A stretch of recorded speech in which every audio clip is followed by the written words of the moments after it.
Hari ini giliran kita bahas tentang parenting. Judulnya anak usia dini dan gadget. Kenapa kita angkat itu? Pertama, gadget itu udah sangat membooming banget. Jangankan yang dewasa, ya, maksudnya jangankan anak kecil, sebenarnya orang dewasa juga harusnya bisa mencontohkan ya gitu. Dan sebenarnya solusinya apa sih? Mungkin yang lain juga punya keluhan yang sama, begitupun saya. Jadi karena sebenarnya gadget itu plus minus ya Bunda ya. Jadi ada yang dari gadget itu ada beberapa yang memang wawasan si anak jadi lebih tahu gitu. Ada beberapa yang curhat, anak saya tuh semenjak megang gadget gitu, dia tuh bahasa Inggrisnya pinter gitu. Ada, jadi nggak perlu les bahasa Inggris gitu. Ada juga yang kayak gitu. Jadi sebenarnya kalau secara psikologis atau misalnya kemampuan, ada juga yang bisa bilang kemampuan berbicaranya nanti akan delay dan lain-lain gitu ya. Coba siapa yang senasib juga gitu dengan ibu-ibu yang lain, dengan ibu-ibu yang di luar sana yang mungkin juga sama usia 2 tahun anaknya udah pinter banget gadget gitu. Kayaknya waktu itu zaman saya itu mungkin SMA apa lulus SMA gitu ya. Dan sekarang tuh umur 2 tahun aja udah pinter banget gitu. Halo, Assalamualaikum. Halo Bunda, waalaikumsalam. Minal aizin dulu Bunda. Minal aidin Iya, wal iya minal aizin. Manis ya. Iya, mungkin saya ada salah-salah kata ya Bunda. Sama-sama saling memaafkan kita ya. Iya, ya Bunda. Hari ini seperti yang kita obrolkan sebelumnya, bahwa hari ini kita akan bahas anak usia dini dan gadget. Di mana memang gadget saat ini tuh sangat membooming sekali, antara sebenarnya bermanfaat atau tidak gitu kan. Kan ada beberapa orang tua yang ternyata anak saya pas ngeliat YouTube ini bahasa Inggrisnya jadi pinter gitu kan. Terus ada juga yang jadi dia wawasannya lebih luas gitu kan. Mungkin setiap orang tua punya pandangan yang berbeda ya Bunda ya gitu. Betul. Kalau menurut Bunda nih, sebenarnya anak usia dini itu mungkin bisa saya katakan antara 1 sampai 5 tahun ya Bunda ya. Balita lah ya. Kita balita, oke. Iya, sebenarnya itu gimana ya Bunda? Impact-nya gitu secara psikologis anak itu gimana Bunda? Iya. Saya kemarin tuh dapat kiriman dari Mbak Anis, juga kelihatannya pertanyaannya udah banyak sekali ya. Dan menarik sebetulnya ya, saya lihat ya, subhanallah pertanyaannya menarik sekali. Jadi intinya sebetulnya gini Mbak, dampak pasti ada ya, untuk sesuatu yang baru lah, untuk sesuatu yang baru. Kemudian kalau tadi kita angkat tentang gadget itu sendiri, memang sebetulnya di era teknologi saat ini sangat tidak mungkin kita bisa terlepas dari gadget sebetulnya prinsipnya ya.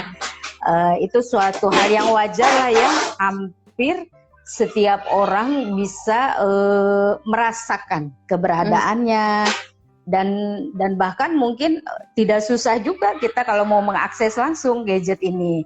Nah, hanya di sini yang jadi persoalan adalah seberapa penting sih sebetulnya gadget ini untuk balita. Gadget itu kan banyak ya sebetulnya. Yang dikatakan gadget itu bisa laptop, bisa iPad, bisa juga melalui handphone atau yang lainnya ya, banyak. Atau mungkin dikatakan itu gawai ya namanya ya. Dan nanti fiturnya banyak tuh di situ ya. Fiturnya bisa mulai dari medsos, FB, games dan lain sebagainya. Nah, kemudian kalau dikaitkan dengan balita, seberapa penting sih sebetulnya gitu ya. Bahkan ada tadi yang Mbak Nis bilang, beberapa orang tua begitu bangganya ketika anaknya di usia dini ini sudah mulai fasih berbahasa asing gitu ya. Betul. Padahal sebetulnya apa itu jadi kebutuhan gitu ya.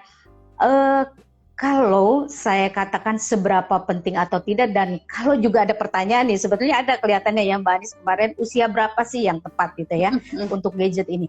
Sampai saat ini yang saya tahu belum ada penelitian yang betul-betul bisa menjelaskan bahwa amannya menggunakan gadget itu di usia berapa sih. Terutama fokus kita kalau pada balita itu nggak jauh dari 3 dan 5 tahun gitu ya. Masa golden age ini. Lalu bagaimana nih keterkaitannya? sebetulnya yang terpenting tuh begini. Di usia balita itu yang terpenting bagaimana aspek-aspek perkembangan secara psikologis itu bisa terpenuhi dengan baik. Terpenuhi dengan baik. Aspek perkembangan itu kan banyak ya, Mbak Anis. Ada aspek sosial, aspek kognitif, dan aspek-aspek lainnya banyak sekali. Nah, keberadaan gadget ini memberi manfaat nggak sebetulnya untuk perkembangan aspek-aspek ini? Jadi pertama yang harus kita tanyakan, seberapa manfaat yang akan dia dapatkan kalau anak dari awal dikenalkan pada gadget. Ya. Nah, kalau kira-kira nanti akan mendukung perkembangan, kemampuan perkembangannya, mencapai tugas-tugas perkembangannya seperti tadi yang saya sebutkan, perkembangan sosialnya, ketika dia sudah mulai sadar bahwa oh ternyata yang ada di dunia nggak cuma aku ya, ada mamaku, ada papaku gitu ya, ada teman-temanku. Nah itu kan butuh digugah ya kesadarannya pada usia balita ini. Nah kalau misalkan ini tidak terfasilitasi dengan gadget, itu menjadi tidak diperlukan. Sebetulnya tidak diperlukan untuk balita ini. Kenapa? Karena itu tadi kembali, jadi kalau kita katakan usia berapa atau kemanfaatannya apa, kita harus larinya ke ini akan mendukung perkembangan tugas-tugas perkembangan anak nggak yang harus dicapai usia dini ini. Kalau misalkan tidak akan mendukung perkembangannya, ini tidak harus jadi pilihan kita gadget ini. Tapi kalau misalkan kemanfaatannya bisa kita rasakan, itu nggak ada masalah ya, kita gunakan tapi dengan pendampingan tentunya. Misalkan gimana? Anak usia 2 tahun, misalkan ayahnya nih LDRan sama mamahnya nih misalkan ya, jarak jauh. Nah, dia kan tetap butuh mengenal sosok ayah secara intens gitu ya, supaya terbentuk bonding yang baik. Walaupun ayahnya jauh, dia tetap bisa merasakan kehangatannya, dia tahu suaranya, dia bisa melihat wajahnya. Nah, itu dari mana? V-call itu kita gunakan, bisa menggunakan telepon ya, tadi dengan WhatsApp misalkan atau Instagram. Itu juga kita menggunakan gadget di sini.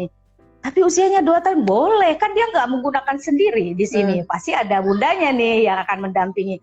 Nah, ini boleh digunakan kalau seperti ini. Atau ketika kita mengenalkan anak untuk ada beberapa orang tua yang dari dini dikenalkan, ayo kita belajar muratal misalkan ya, belajar Al-Quran, atau ayo kamu bunda pengen nih kamu supaya sensitivitasnya bagus, terasah kepekaan dengan baik, bunda akan kenalkan kamu dengan musik-musik. Nah ini boleh juga, bisa jadi media ini gadget ini ya.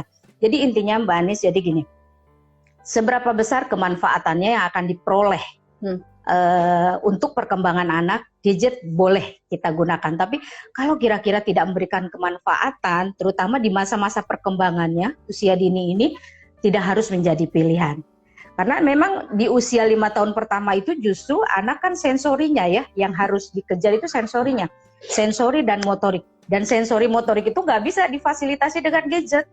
Kenapa? Karena gadget itu kan sifatnya satu arah. Satu arah, dia hanya melihat visual aja dan mungkin audio mendengar, tapi dia nggak akan perlu merespon, dia nggak perlu interaktif di sini karena satu arah tadi.